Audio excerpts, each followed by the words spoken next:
어제 하루 코로나19 신규 확진자 1,442명으로 4차 대유행의 확산세가 좀처럼 꺾이질 않고 있습니다. 정부는 오는 8일 다음 주 일요일 종료될 이 수도권 4단계, 비수도권 3단계 거리 두기 효과를 검토한 뒤에 추가 방역 대책을 마련할 방침입니다. 이재갑 한림대 강남 성심병원 감염내과 교수와 함께 코로나19 상황 짚어보겠습니다. 어서 오십시오. 네, 안녕하세요. 네, 신규 확진자 지금 연일 1,000명대입니다. 네 자리 숫자가 지금 26일째 오늘 이어지고 있는데요. 왜 이렇게 확산세가 안 꺾일까요?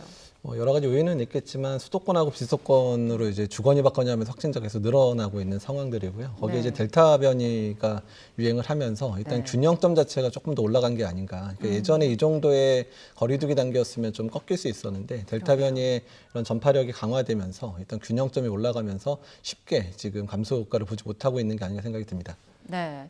지금 많은 분들이 인내하면서 거리두기 이 상황에 협조를 하고 있는데도 불구하고 이 델타 변이가 워낙 강력하다 보니까 지금 이렇게 쉽게 확산세가 꺾이질 않고 있다고 보고 계십니다. 거리두기 효과가 좀처럼 나타나지 않으면서 정부 고심도 깊어질 수밖에 없습니다. 일단 관련 내용 들어보시고 다시 얘기 나누겠습니다. 비수도권의 환자는 늘고 있는 그런 상태가 되겠습니다. 유행상을 지금 지켜보면서 여러 가지 조치를 검토할 그럴 계획으로 있습니다. 우리 사회가 멈추지 않고서는 코로나 바이러스를 멈출 수가 없습니다. 국민 여러분께서 이번 주말 동안 이동과 여행을 최대한 자제해 주시고 방역수칙을 철저히 지켜주시기를 거듭 부탁드립니다. 네, 한동안 수도권 환자가 많다가 이제 비수도권 환자가 또 늘어났다가 최근 며칠 동안에 다시 또 수도권 환자가 늘고 있는 그런 악순환이 지금 반복되고 있는 그런 상황입니다.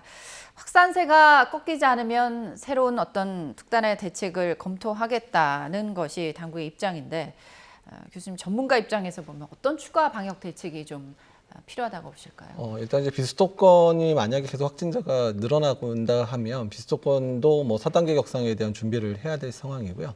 사실 지금 제일 걱정인 거는 이제 그 비수도권에서 처음 확진자가 막 나오면서 확산됐던 부분들이 유흥업소 들이 대부분 이제 그 거점 역할들을 했었거든요. 그래서 일단 4단계 올리기 전이라도 유흥업소에 대한 그런 영업 중지나 이런 부분들은 좀 빨리 좀 시행을 해야 되지 않을까 생각이 들고요.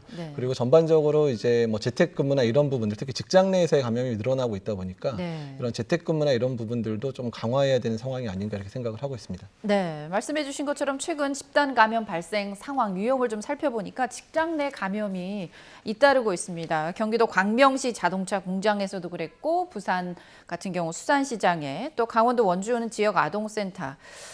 사실 잠자는 시간 빼고는 더 많은 시간을 보내는 곳이 집보다 더 오래 있는 곳이 직장입니다. 그러다 보니까 어떻게 보면은 이거를 딱 막을 방법이 생각보다는 많지 않을 것 같아요. 일터 감염 최소화할 수 있는 방법 또 뭐가 있을까요? 사실 직장 내 감염이 많은 이유 중에 하나가 이제 공용 시설들이 좀 있잖아요. 그러니까 같이 뭐 차를 마시거나 뭐 커피를 마시거나 이렇게 되면 그때 이제 마스크를 할 수 없는 상황들이 되니까 이제 공용 시설이 여러 명이 동시에 이용하는 시설이 있는 곳에서 이런 상황들이 많이 발생하기 때문에 일시적으로 공용 시설에 대한 이용을 중지하든지 아니면 특히 또 식사 시간도 많이 겹치면서 식사 시간에도 많이 전파가 되니까 식사 시간도 좀 이제 여러 나눠서 하는 방안들 또한 이제 환기 문제들이 많이 겹치는데 사무실들이 지금 최근에 너무 덥다 보니까 창문 전혀 환기 못하고 계속해서 냉방을 하는 상황들이 또 전파를 강화하는 측면들이 있어서 이런 부분들을 좀 세심하게 챙겨야 될 필요가 있고 일단은 뭐 제조업 같은 경우는 갑자기 공장을 멈추고 재택을 할 수는 없으니까 그런 것은 섬재건사의 방법을 통해서 일단은 좀 감염자가 이제 유입되지 않도록 하는 방법을 써야 될 것 같고요. 일단 사무직 중에서 일단은 이제 재택근무가 가능하신 분들은 최대한 재택을 해서 그 사무실 내에 그런 밀집도를 낮추는 것 자체가 일단은 이제 직장 내 감염을 예방하는 가장 좋은 방법일 수도 있습니다. 네. 질병관리청에도 그런 권고를 지금 하고 있습니다. 점심시간 시차제로 운영한다든가 사적 모임 회식 금지하고 재택근무를 가능한 한 확대하는 거. 어쨌든 근무진의 인구 밀집도를 줄이는 방안들을 노사가 또 많이 검토를 해야겠죠. 지금 그나마 조금 반가운 소식이라고 할 수 있는 게 집단 감염이 발생했더니 청해부대 부대원 272명 가운데 7명을 제외하고는 지금 가족의 품으로 또 혹은 부대로 이제 돌아갔습니다. 나머지 7명도 그렇게 증상이 심각하지는 않은 것으로 보이는데요.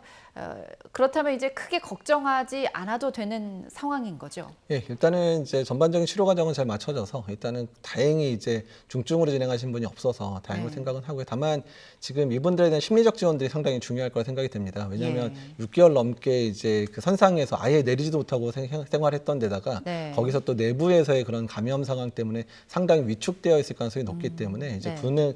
군 생활의 남은 기간들도 좀 잘 지내게 하려면 이런 심리적인 트라우마들에 대한 부분들을 좀 잘 해결해 주셔야 어떤 건강하게 근무를 할 수 있지 않을까 생각이 듭니다. 네, 아무래도 집단 감염으로 여러 가지 심신이 미약해져 있는 상황이니까 심리적 치료를 지원하는 것이 필요하다는 의견을 주셨습니다.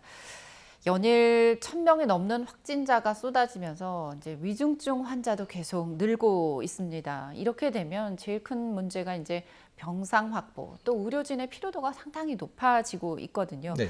의료계 전반으로 이런 부담이 가중되는 건 아닌지 걱정할 수밖에 없어요. 예, 일단 위중증 환자가 지난달에 비해서 거의 2배 넘게 지금 320명 네. 넘은 상황들이고요. 지금 네. 오늘도 솔직히 병원 오는데 계속 중증 환자 전원 받아달라는 연락이 계속 사실 오고 있는 상황이거든요. 그렇군요. 그래서 이제 수도권 지역은 아직은 조금 병상 여유가 있긴 하지만 예. 비수도권 지역 같은 경우는 이미 중환자 병상이 한두 개밖에 안 남은 지역들도 사실 있는 상황입니다. 네. 특히 최근 들어서의 중환자의 특징들을 보게 되면 40대, 50대에서의 중환의 비율이 상당히 늘어나고 있고 네. 그다음에 20에서 30대에서도 중환들이 계속 늘어나고 있는 상황들이어서 이렇게 중환들이 한번 늘어나게 되면 이제 병상을 이용하는 기간이 상당히 늘어나게 되기 때문에 이제 중환자실은 그러니까 그 병실 순환이 상당히 떨어지게 돼 있거든요. 그렇기 네. 때문에 지금 누적되는 환자가 계속 늘어날 수밖에 없는 상황이라 일단 전체적인 숫자가 줄어들고 그 안에서 중환자가 감소해야 되는 그런 상황들을 할 수 있기 때문에 지금의 네. 유행 상황을 안정화시키는 게 중환자 발생도 줄일 수 있는 상황이다라고 생각하시면 될 것 같습니다. 네.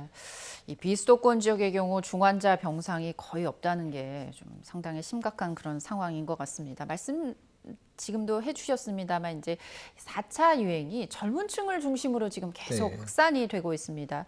20대 환자들, 확진 환자들 뭐 증상이 그렇게 심하지 않다고는 하지만 네. 그래도 치명률이 뭐 0.01% 다른 연령대에 비해서는 낮은 편입니다. 어쨌든 그러면 위중증, 비중 사망자는 갈수록 지금 늘고 있는 그런 상황이더라고요. 네, 그렇습니다. 일단 20대에서도 뭐 사망자가 없는 건 아니고 우리나라는 5명 정도의 사망자가 사실 있고 그다음에 이제 30대, 40대에서도 사망자가 조금씩 이제 늘어나는 상황들이고요. 예. 그다음에 또한 이제 사망은 하지 않더라도 이런 이제 20대에서 50대 분들이 중환자실에 치료를 받게 되면 일단은 여러 가지 이제 모든 치료들을 동원해서 어떻든 살리려고 노력을 해야 되는 상황이다 보니까 예. 이게 의료진들 입장에서는 일단 요구되는 그런 치료의 수준이라든지 요구도가 상당히 올라가기 때문에 네. 지금 늘어난 중환자는 적어도 한 달 정도 중환자실에 부담을 줄 거고 의료인들한테 상당한 부담을 줄 거기 때문에 의료인들의 이런 피로도에 관한 부분들도 이제 조금 신경을 써야 될 때가 이미 지났죠. 근데 어쨌든 좀 고민을 해야 될 때가 됐습니다. 그렇군요.